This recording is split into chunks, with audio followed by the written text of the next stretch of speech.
We going in this world of woe, so much suffering and misery.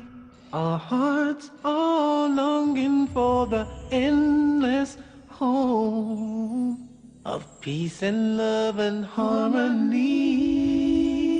Oh, no more bitterness, hatred or greed. Paradise is the place we need. I feel the peace inside of me.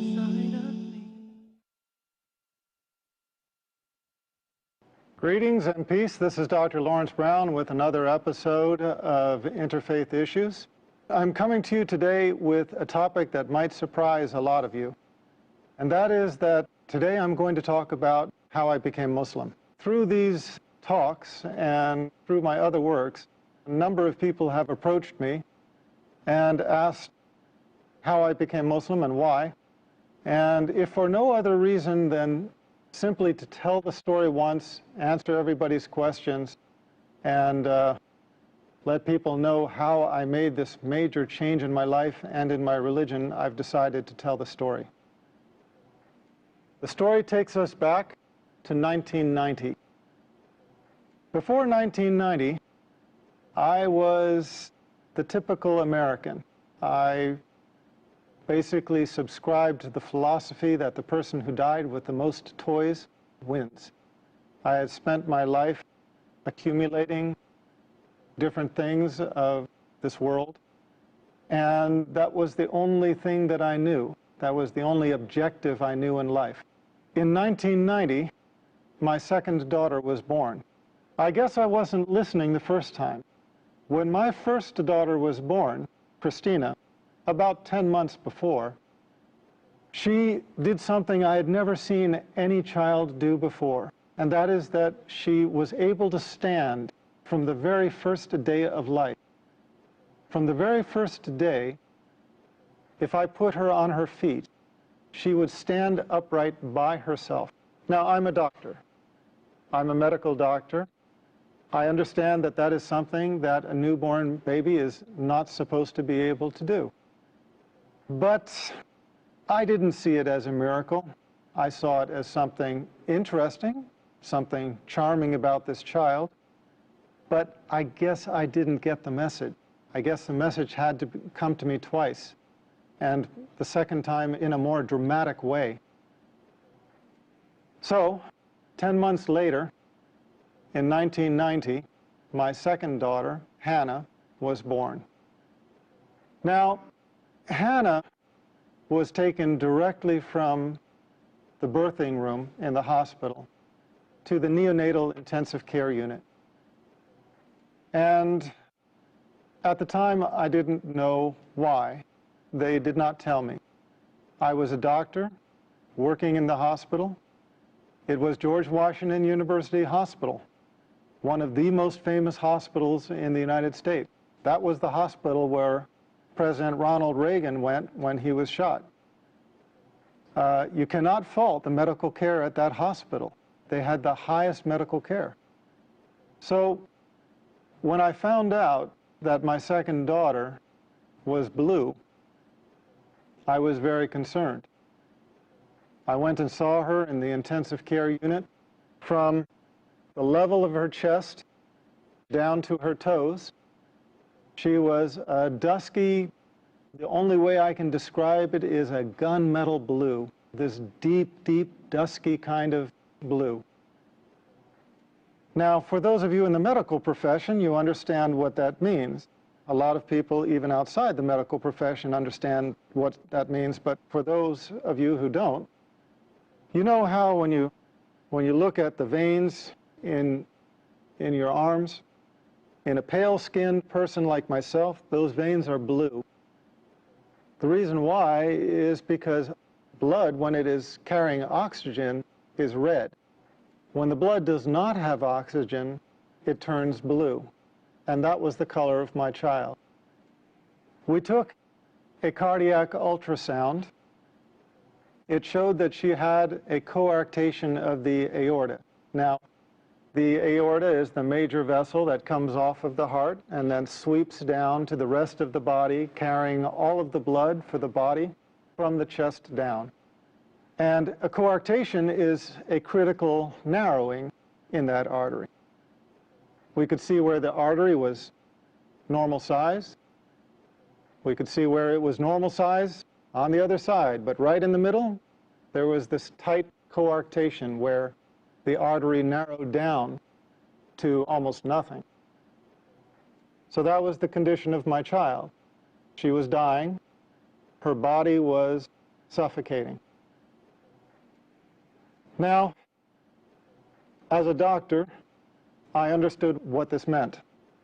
I had assisted on numerous cardiothoracic surgeries.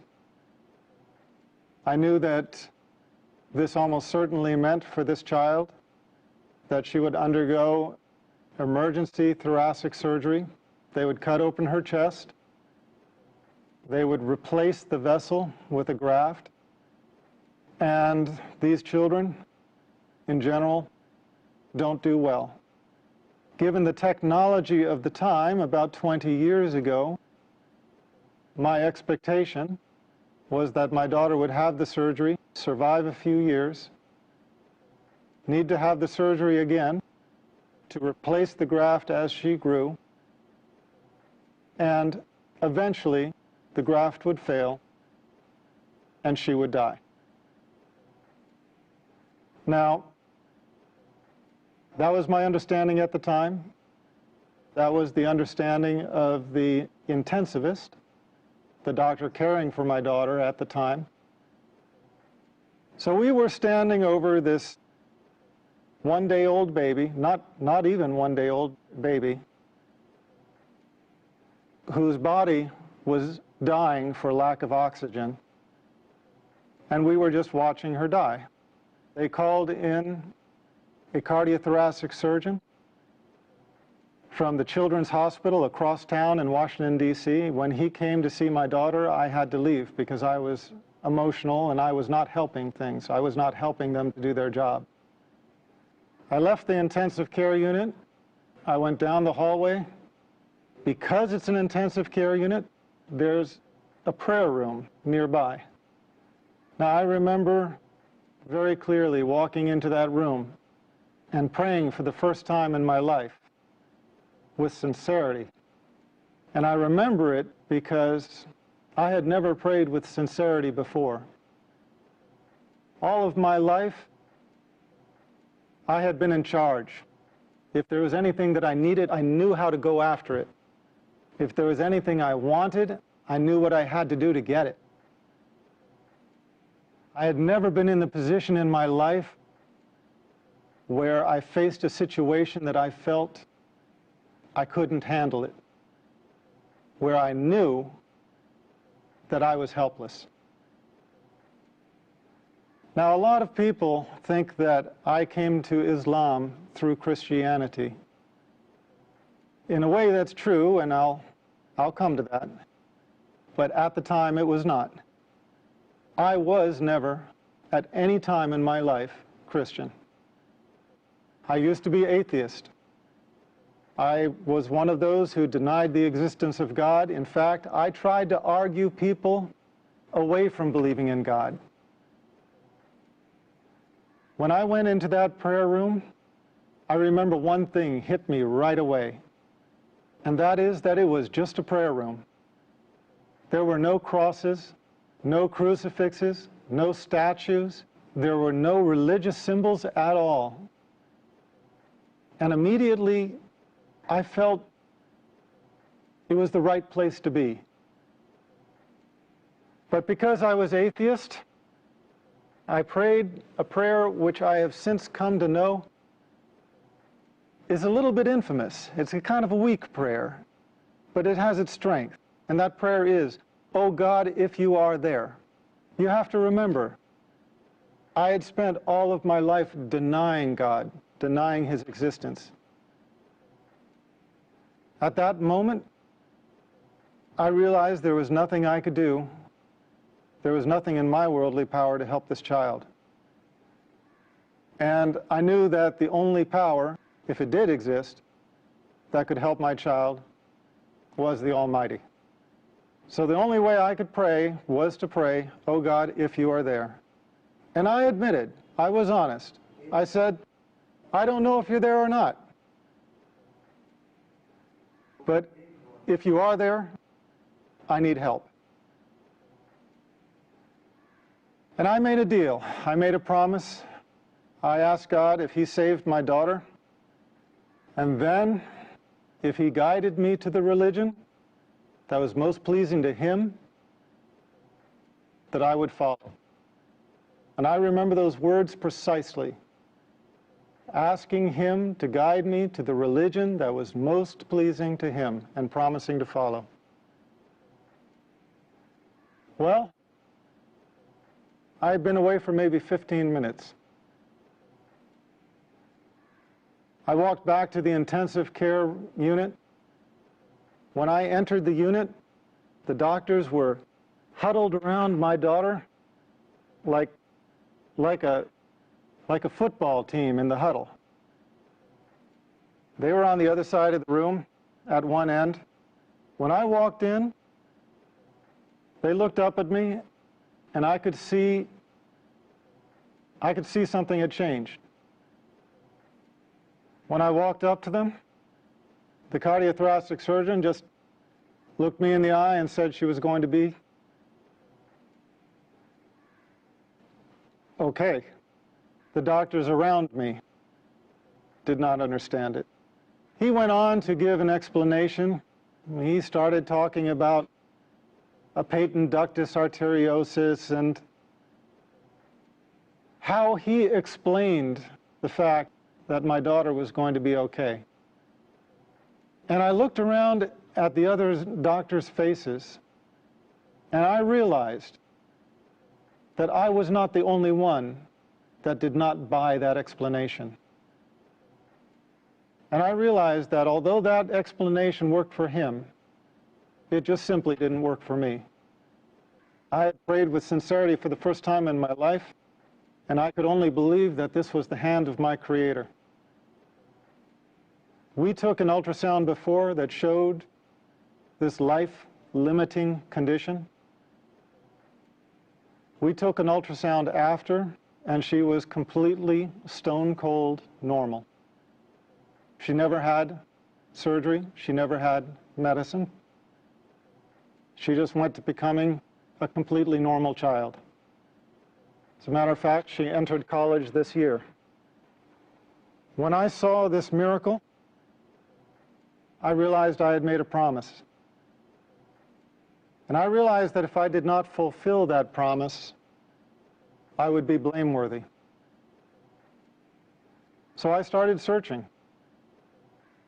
I had promised my Creator that if He would guide me to the religion most pleasing to Him, that I would follow. And the last thing I wanted was to die with that promise being unfulfilled. I would love to continue and finish the story all in one go, but we have an obligation to our sponsors, and so I ask you to be patient, bear with us. We're going to break for a few minutes. We'll be right back. Welcome back. This is Dr. Laurence Brown again, speaking on the subject of my conversion to Islam. And I will just continue the story that I started, telling how and why I became Muslim. So, I started reading scriptures of a variety of religions. I studied Buddhism, Taoism, Shintoism, read into the Bhagavad Gita, started studying Hinduism, worked my way around to Judaism, Christianity, started working myself up the ladder of the revealed monotheistic religions. With each religion I encountered, I basically just came to the conclusion that, well, no, that's not it. It didn't take me long to decide against Buddhism, against Taoism, against Hinduism. That's why I ended up studying Judaism. When I studied Judaism, I felt, okay, now here there is some truth, but there are also some things that I did not believe. I found inconsistencies in the Old Testament, which we'll talk about in another show, inshallah. I found the prediction of 3 prophets to follow, and that obviously raised the question, well, if those prophets do not count as John the Baptist and Jesus Christ as the first 2 of those 3, who else could it be? So I moved on to Christianity. As I studied Christianity, I just was looking for the answer anywhere I could find it. I studied with the Southern Baptists, the Quakers, the Greek Orthodox, the Roman Catholics, Mormons, Seventh-day Adventists. My head is kind of swimming with all of the sects of Christianity that I approached for longer or shorter periods of time. And in the end, I could never get my answers. I would go to the priests, having actually done something that very few Christians, in my experience, really do, and that is reading the Bible and questioning aspects of it.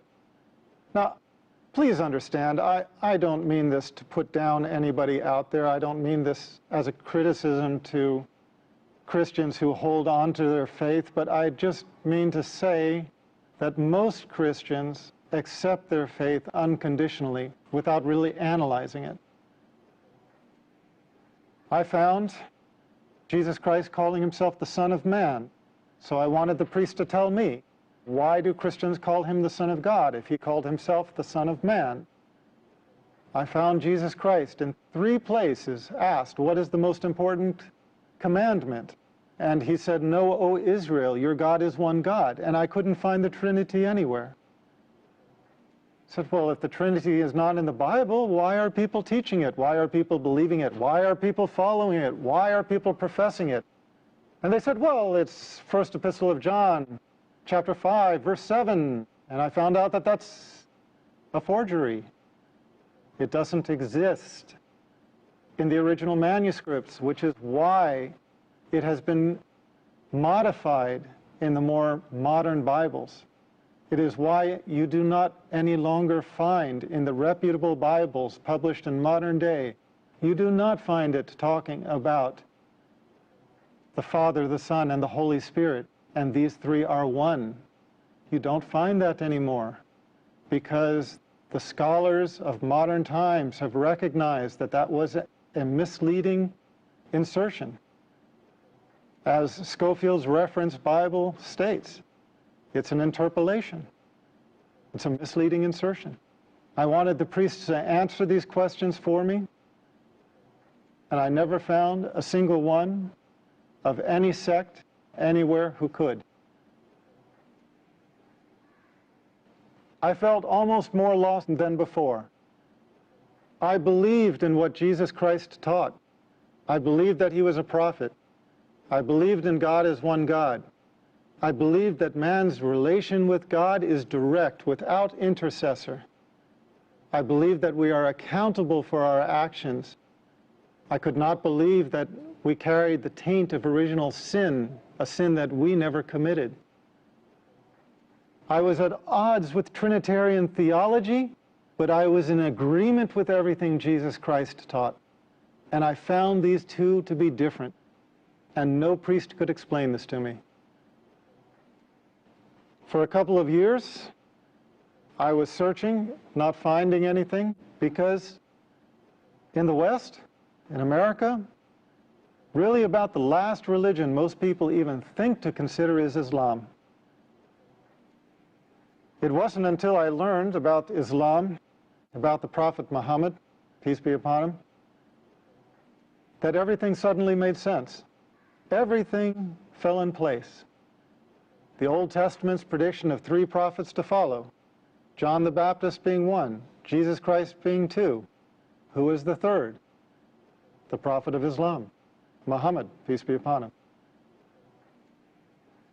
Everything else fell in place. All of the teachings of Jesus Christ, his teaching that God is one, his teaching that the prophets, including himself, were men, his teaching that we are directly accountable to God without intercessor, no saints in the way, no priests that you have to make confession to or seek absolution from. No, our account is directly to God, without intercessor. And I found the consistency in the creed throughout the chain of revelation. This was my reason for embracing Islam. I found in Islam the answer to my search in the continuity of the chain of revealed revelation. I found Islam as the conclusion in the chain of revelation. Now, that's my story. It's a very personal story, and maybe nobody benefits from it except for me. But it seems like everybody has a testimonial. And God guides who He wills. And if you are sincere, He will guide you to the straight path. But if you have some disease in your heart, if you have some insincerity, if you have some desire for the world where you do not put God as your priority, you can easily fall into this trap. You start out thanking God and you end up directing your worship to an element of His creation, worshiping the creation instead of the Creator. A few years later, as a doctor, I had a patient who had a son who was born with a lethal heart problem. It looked like he was going to die. She prayed to God. She asked for God to save her child, and she promised. Her child got better, the same as mine had. And you know what? She didn't keep her promise. She went back on it. And I guess that kind of concludes my story, because when I saw that, I realized that I didn't become Muslim because I'm so smart, because I figured it out, whereas somebody else maybe didn't. No. Here was this woman in the exact same situation. She was praying for the salvation of her child with a lethal heart defect, just as I had had a child with a lethal heart defect. And what was the difference between the two of us? The difference was simply that Allah guided me to Islam and made me sincere. And for whatever reason, she did not. She failed in her test. If there was one message I would send to the audience, it is just this. We come to the religion of truth not on our own, except as we ask for it. Allah guides those who He wills. Pray to Allah by whatever name you know Him. Pray to the Creator with sincerity. Ask Him to guide you in your heart and in your mind to the religion of truth and to make you pleased with it. And you will find, if you are sincere, and if Allah answers your prayer, you will find that the religion of truth enters your heart.